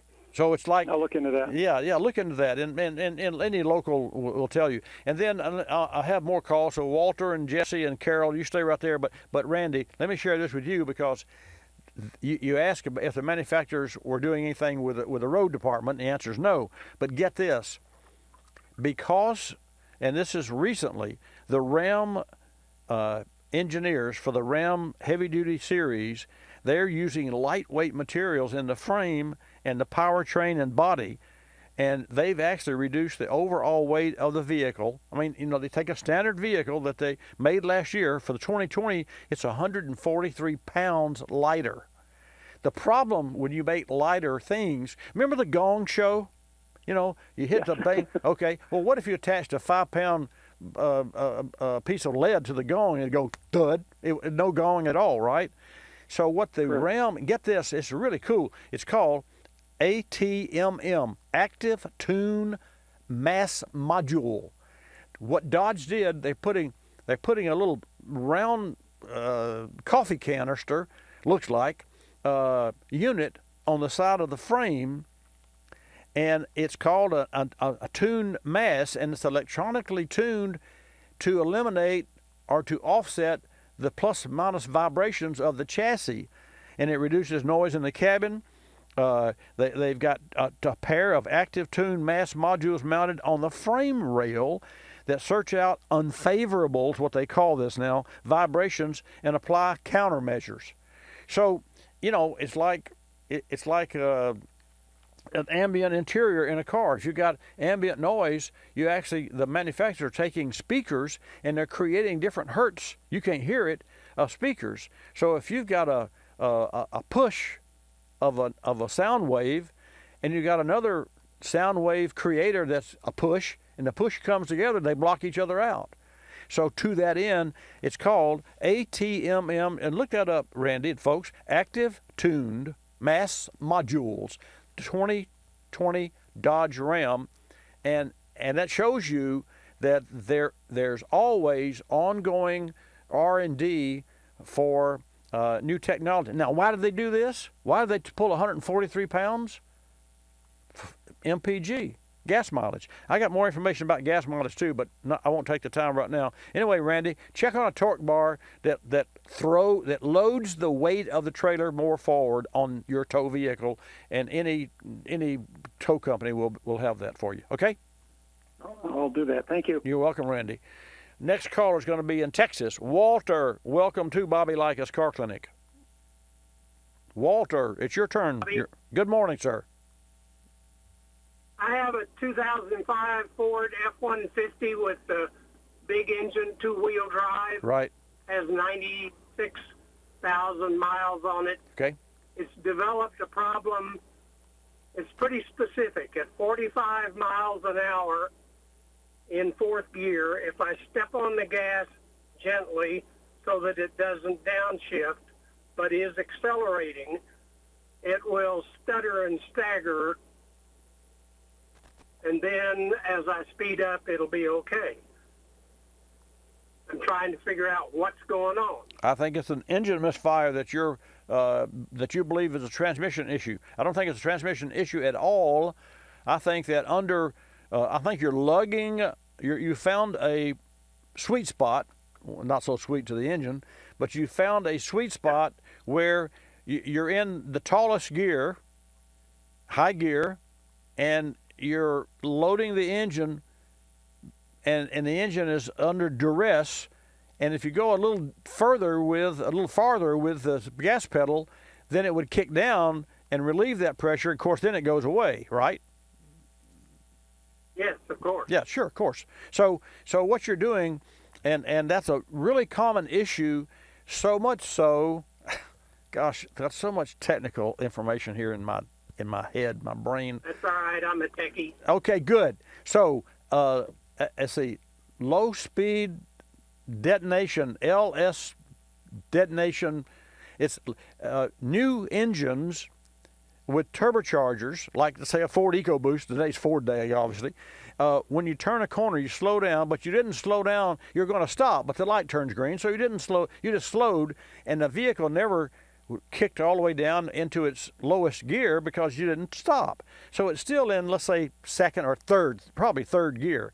And you turn the corner and you accelerate modestly, not moderately, not heavy, just normal, because you're just, well, that causes extreme load on the cylinder, and it causes pre-ignition, which is destroying and will destroy an engine. Not detonation, that's pinging, that's normal, that doesn't hurt.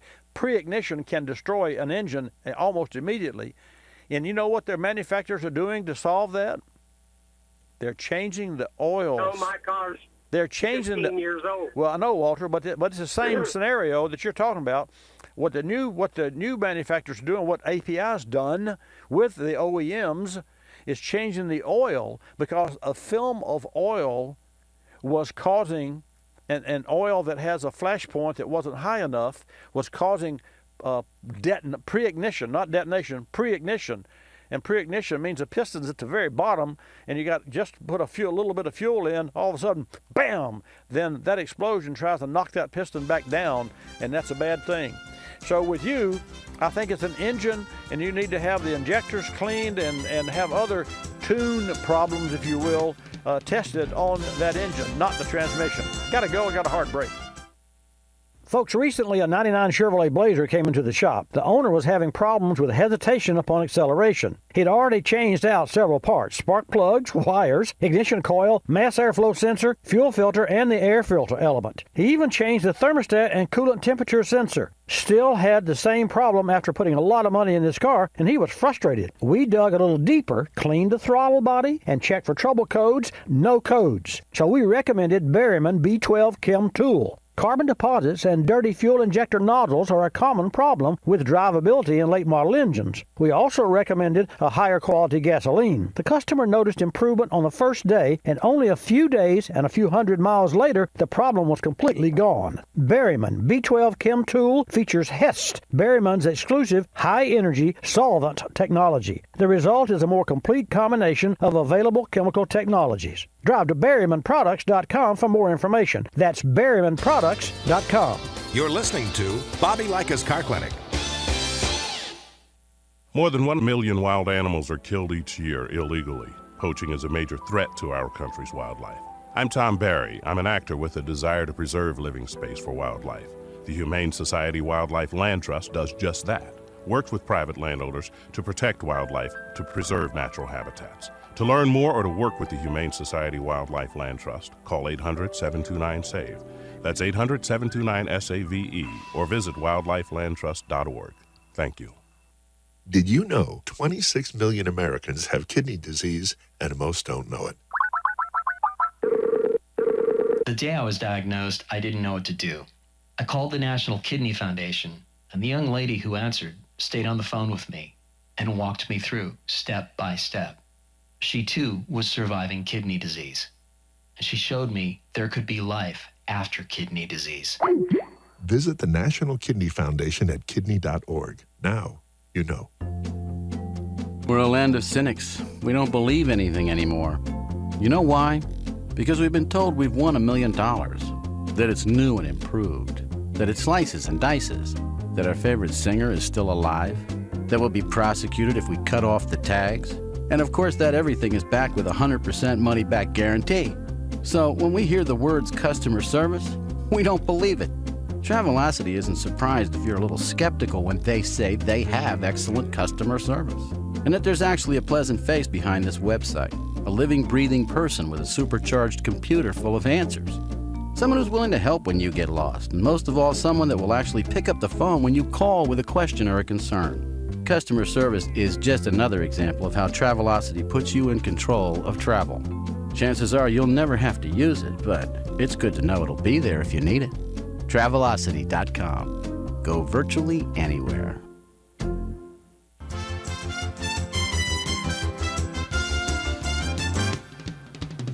And now back to Bobby Likis Car Clinic and your host, Bobby Likis. And welcome back to today's program. Thank you so much for tuning in. I hope that you're having a great time. We're just really enjoying a great show. And just one more piece of advice here, or a piece of information, and then I'm going to go to Jesse and Carol and your calls. This is the longest segment of the program, so now's the best time to get in. Don't wait until 5 minutes before the hour. 888-227-2546. That's 227-2546. Get in now. I mentioned as we were leaving the gentleman from Texas about his, detonation or his misfire that he thought was a transmission, which I believe to be an engine tune problem because the engine is sort of under duress. It's like if you rode a 10-speed bike, you go to first, second, 10th. Well, you wouldn't do that because your legs would say, hey, wait a minute, get me into a lower gear. I don't have the power to turn the pedals. Well, here's a fact. And I mentioned LSPI, which stands for a low-speed pre-ignition. Low-speed pre-ignition. And the manufacturers of cars, this is specifically to do with direct injection turbocharged engines, or have gone to the oil manufacturers and asked them to make an oil that would stop that. And here's a fact. LSPI is an engine condition known to occur in turbocharged gasoline direct injection engines and can be mitigated by changing the motor oil formulation. Think about that. Low speed, the engine is turning low speed, probably 1,200 RPM. You're stepping on the accelerator, but you're like a bicycle, you're in 10th gear because you didn't slow down and come to a stop, so it didn't downshift all the way. It's still in 3rd, maybe 4th gear. And so that engine's going, it's lugging. It's called a lug, or years ago, that's what it was called. So what happens today when you got a turbocharged engine that has a lot of pressure and a cylinder pressure, whatever oil is in that cylinder flashes off. And when it flashes off, whatever fuel is starting to come in on that stroke or not, even the oil will cause a low-speed pre-ignition. And pre-ignition is when you have ignition of the fuel before the piston starts to come up or just as it starts to come up. And that explosion is what it really is, tries to drive the piston back down. And the piston's on its way up, but it's in the tender sweet spot, and that is not good. Pre-ignition destroys engines, whereas detonation, which means using the wrong kind of fuel or carbon buildup happens, and it doesn't hurt engines, and that's what knock sensors do. They retard the timing to stop detonation. Okay, enough about that. Let's go to New York. Jesse, thank you for holding. Bobby, how you doing this morning? Just terrific. Not enough time. There's more information that I have to share, but I came to you, and I want to help you now. Welcome to Bobby Likis Car Clinic, Jesse. Have you ever had a problem like when you turn on your key and you let your vehicle do the diagnostics and you start the car too soon and then it runs kind of funny? Well, you know, I can't remember. I can't recall that I have, but funny you should say that. As anal as I am about my car, in the morning when I push the start button, of course I don't have the key anymore. Just push the start button. The engine will come to life, and the computer goes through its normal self-test.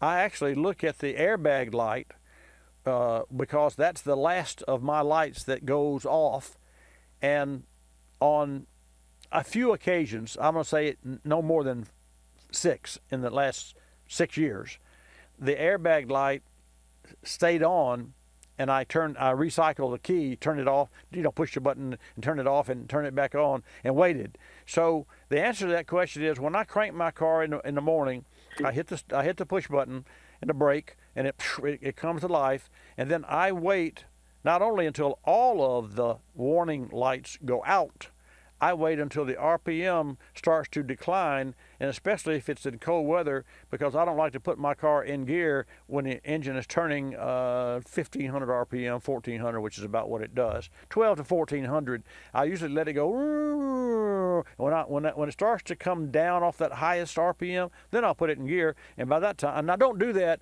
for fear of damaging the transmission. I do that because I want to give the oil time enough to reach the timing chains and the cams, because whenever I have problems with my car, I know what it's going to be. It's going to be timing chains, because it's got a bunch of chains and it rattles like crazy, and it always has. It is the noisiest engine I've ever heard in my life, and it's been that way since brand new. And I actually thought about putting an oil accumulator on it so that I could push a button when you go to hit the start mode, and oil would pressurize the system before the engine came to life.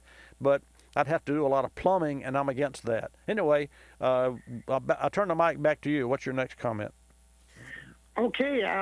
Oh, by the way, you have a 15-second delay from you live now to your app on Google, because that's where I get you from. Well, that's not a bad. Just in case anyone wants to know. Okay. Not Well, that's bad good. at all. 15. A normal delay. But, yeah, that's good. Cool. Okay. So, hopefully, I hope all vehicles would come with like a built-in accumulator. I agree, and a catch can too. I mean, if you really wanted, like Victor calls from Washington, he's got this new engine, which they're already making, so he'd get the right idea, but there's a lot more to pull the trigger, and billions of dollars of investment to pull the trigger. But I will tell you, there are two devices that should be available right now, and one would be an oil accumulator, and the other one would be a catch can, because it is the very raw mist of oil vapors from the bottom of the engine that go into the lungs of the engine that creates all of the, not all, but 95% of all the carbon buildup in a combustion chamber, and specifically on the intake valves of a direct injection engine. So we know what causes it, but because of the clean air and the EPA, as well it should be, I mean, look at California, and make no mistake about it, you don't blame the EPA, because look at California air today versus 30 years ago, and it's drastically improved, and that's because of emissions from transportation vehicles. Very true. So anyway, I sure appreciate your call, and I always love to hear from New York, and again, are you having a problem that you called about, or just want to make a comment? Well, what happened was, now this goes to a diesel truck that I had to run. I turned it on. I didn't let it go through its diagnostics all the way, and the vehicle would not go over 40 miles an hour. Yeah, I didn't like that. Yeah, I didn't like that. So what I did is So what I did, Bobby, is I pulled over, shut the truck off, turned it back on, let it go through its diagnostics, and the truck ran fine. Right. Well, so I'm like, have other people ever gone through that with with cars? No, I don't know. I would have to say that yes, you could probably figure out a way, if you played around enough to trick something in a car. And I'm trying to think of a circumstance that I had. I'll give you an example. My backup camera, when I crank my car up and then put it in reverse, sometimes on occasion the backup camera doesn't work. And then, it always works, but I have had to put it out of reverse. I don't know if I had to do this, but I did it because it was taking too long, and put it back in reverse, neutral, then back in reverse, and it would come on. So electronics, 25 cars average 25 boxes of electronics, and all those electronics are intercommunicating in real time. So you can't just fire. It's like your computer. How long will it take your Windows? My gosh, think about it. The Windows or the Apple bar that goes across. You have to wait before you can use your computer until all the programs load in the background. When we think about that, and you compare that to how we abuse our cars by put the key in, turn it, and go, regardless of the time. So, yeah, I see where that could be a problem. Hey, thanks for your call, and it's a very interesting, concept. Hey, I'll tell you, you just never know. And by the way, your problem could be as simple as a dual connector on your reverse switch. Yeah, it could be. Yeah, exactly. Yeah, or a blown hubcap. That's all it takes. Okay. Hey, good one. Thank you, Bobby, Jesse. you have a great day, brother. I just did. Thank you, my friend. See ya. Let's see, why don't we do this? Why don't we go to Carol in New York. Miss Carol, how you doing today? Oh, I am great. I was something I've been wanting to ask. Oh, by the way, your analogy with the gong was great. Oh, I loved it. Okay, well, I've been driving standard shift. This year will be 60 years that I've been driving standard shift, which I can't believe. And my first car was a 1960 Volkswagen with a owner's manual about half the thickness of a Reader's Digest. The one I have now is about as thick as a Bible. I understand that. I haven't even opened it. I don't want to open it. I've tried to figure out. I actually figured out how to change the time on my clock. By yourself? Without the book? Now, without the book. That's really cool. It was ridiculous. Yeah, I know. It was ridiculous. You're so right. Yesterday I delivered my car back to the Vital Car Care because I had it, painted and not painted, but waxed and detailed. And on the way over there, I was riding with my wife in her smart car, and it has a clock on the dash, and it also has a clock in the radio. Well, the one on the dash was correct, but the one in the radio was incorrect. And so while she was driving, I reached over and hit and pushed. Of course, I knew how to do this because I'd done it. I pushed setup on the radio.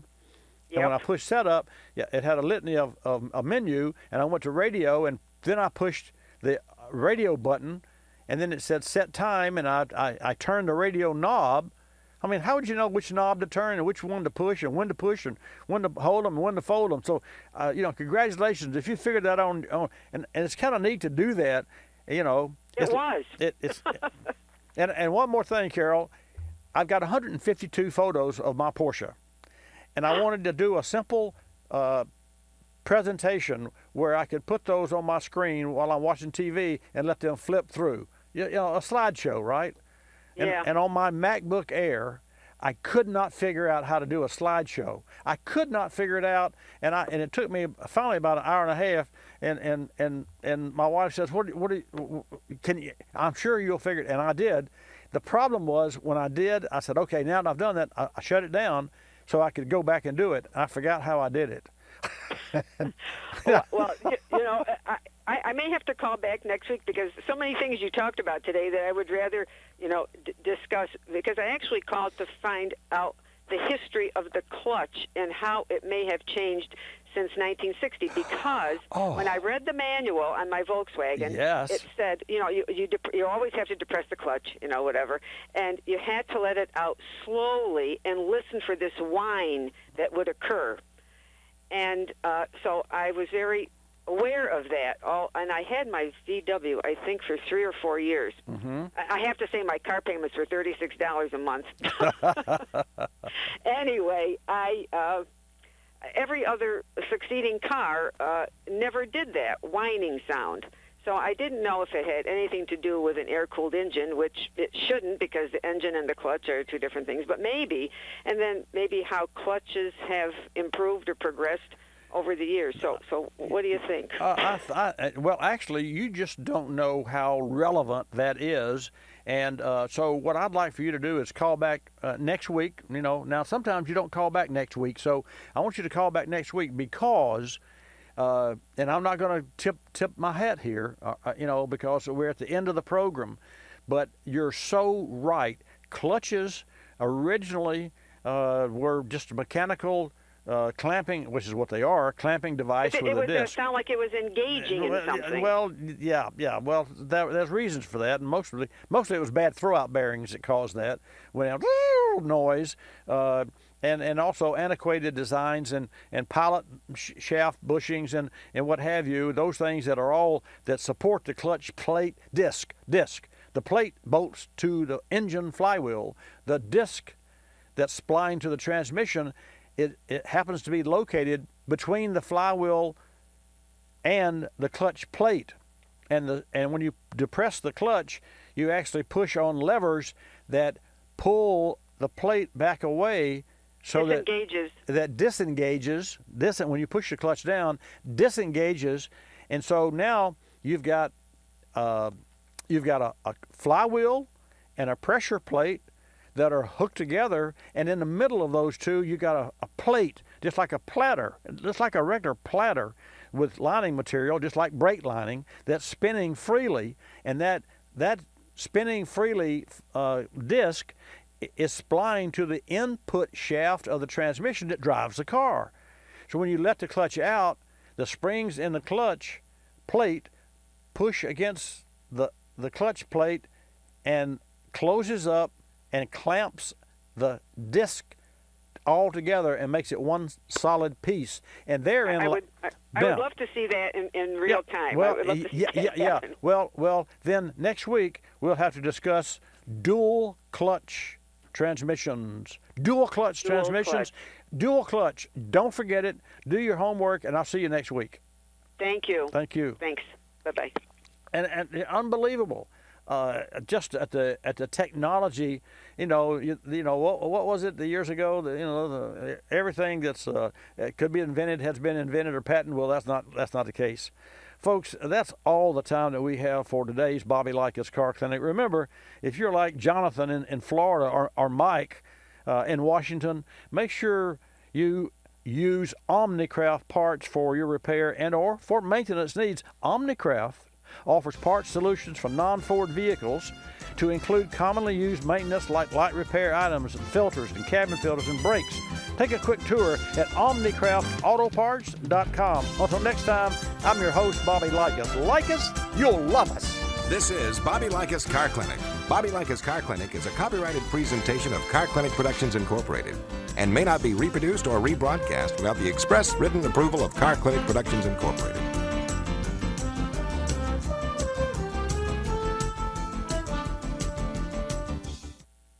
Insurance 101, courtesy of Grundy Insurance. What is a total loss? When a vehicle's damage is determined irreparable or when the repair cost exceeds a certain percentage of the vehicle's insured value. There are several factors to consider, like damage that affects vehicle safety and lack of availability for specific parts. Grundy works with car collectors to prevent unnecessary total loss situations by providing agreed value insurance and offering the flexibility to adjust the insured value of your vehicle annually. Learn more about Insurance 101 at Grundy.com. That's Grundy.com. O'Reilly. Save big during O'Reilly Auto Parts Power Torque Tools DIY Day sale. We have great deals on socket sets, impact wrenches, and more. Plus, extend the life of your vehicle and improve performance with 5 quarts of O'Reilly Full Synthetic Motor Oil and a MicroGuard filter for $25.99. O'Reilly Auto Parts. Better prices every day. O'Reilly Auto Parts. You're listening to Bobby Likis Car Clinic. P. Ricey Outfitters, I'm Tina. How can I help you? I'd like to place an order. Great. Which item? The cotton roll neck sweater, large. Okay. Periwinkle, Loden, or caramel? The caramel, please. The what? I'd like it in caramel. Oh, the caramel? Yeah, that's what I said, Tina. Actually, you said caramel when it's pronounced caramel. Can't we just call it yellow? No. Everyone knows the best part of a Milky Way. They just don't know how to say it. After all, it's our caramel. It's caramel. Ugh, that makes a Milky Way great. You start my morning, you stir in my soul, you warm my heart, make me feel whole. Your aroma calls me, starts my morning, happy morning. Your name is Folgers Mountain Grow, now you're here.